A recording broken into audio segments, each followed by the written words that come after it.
نعم. بسم الله. السلام عليكم ورحمة الله وبركاته.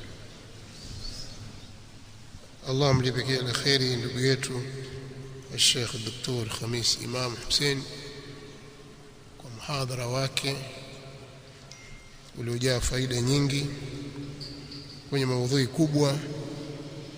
Maudhui ya tauhid ni maudhui kubwa nzito ambayo ndio msingi na aslul usul, msingi wa misingi yote,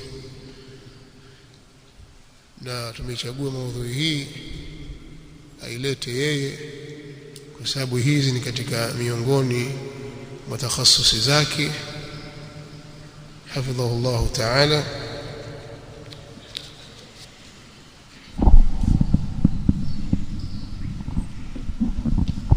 Na bila shaka ameitendea haki maudhui hii.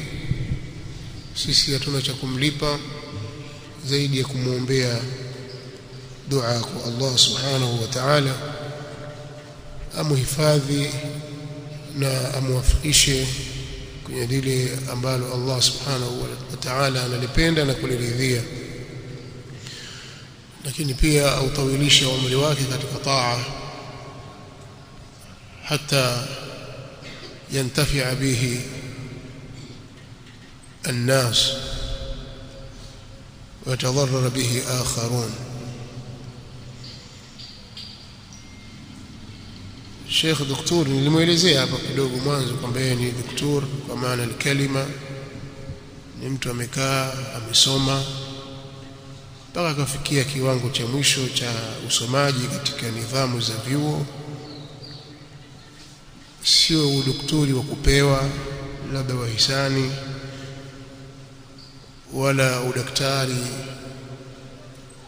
wa kiutabibu wa kuuza madawa ya mitishamba, au daktari wa kujipa mwenyewe fulani dokta fulani profesa fulani. Na watu wajiita namna hiyo hawaheshimu takhasusi za watu. Yeye amesoma hivyo kwa utaratibu huo. Tumuomba Allah subhanahu wa ta'ala ajalie kwa kile alichokisoma ni manufaa kwa umma wa Kiislamu, na kwake kwanza binafsi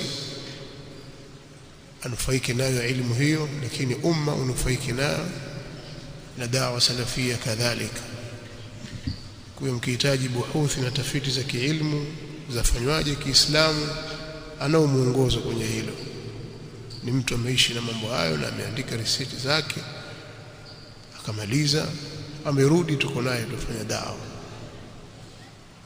Na hii ni safari ya muda mrefu, haikuanza jana na juzi, safari ya miaka zaidi ya 20 tukifanya mikutano kama hii na watu mbalimbali. Kwa vikao vyetu tunavokaa huko Madina, tukikaa tufikiria Tanzania itakuwaje, dawa itakwendaje, tutafanya nini.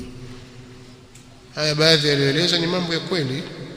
Tuchangishana sisi wanafunzi wanasoma na hali zao ni ngumu, pamoja na kwamba kuna posho zipo, lakini wengi kwa kusoma, tuna familia, tushaoa, tuna majukumu, mambo mbalimbali, lakini tufikiria tutafanyaje sisi. Tusende kumwomba mtu, tuchange.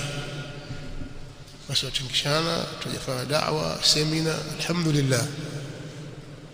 Tukaendeleza wenzetu kwenye masomo, sisi tukaendelea mapambano makubwa. Wanatuelewa, wanatukashifu, wanatukashifu. Lakini leo hii ukizungumzia dawa salafia hapa nchini, unazungumza kitu kingine kabisa, kitu kingine tofauti kabisa.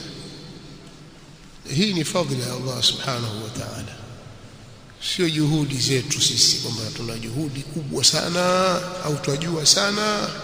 Hapana, au fasaha au Allah subhanahu wa ta'ala amelitaka jambo liwe likawa. Na siku zote Allah subhanahu hutazama nia za watu na matendo yao. Nia inapokuwa njema, Allah huwafikisha jambo. Kwa kweli mimi sina mengi ya kusema, kwa sababu yote nitakayosema kumsifu mbele yake itakuwa si sawa. Nataka yeye akishaondoka ndio nimzungumzie. tena wala isirekodiwe, msikie nyinyi tu. Lakini Sheikh Khamis Dr. ni mtu mzetu, tuko naye sana katika mambo ya dawa. Allah muwafikishe. Kwa hiyo mimi nimefurahi kwa ujio wake na kuitikia wito huu wa kuja kuzungumza na nyinyi na kutupa faida sisi na kutuunga mkono kwenye jambo hili. Allah walipe kila la kheri na ajalie haya aliyoleta hapa na kuyazungumza hiyo ni sehemu katika mizani ya mema yake, lakini pia inufaishe nyoyo zetu zite uhai katika upande wa iman na tauhid, upande wa Uislamu na da'wa yetu. Nisiendelee sana kwa sababu wakati nao umesogea, lakini Sheikh jazakallahu khairan ala ma qaddamt. Mimi niishia hapa, pamoja na kwamba watu ukizungumza watakaoendelea, lakini kuna muda huruhusu. Na hapa pia nimerefusha, sikutakiwa kurefusha hivi. Kwa mimi nitaishia hapa. Jazakumullahu khairan, barakallahu fikum, subhanakallahumma bihamdik, ashhadu an la ilaha illa anta astaghfiruka wa atubu ilayk.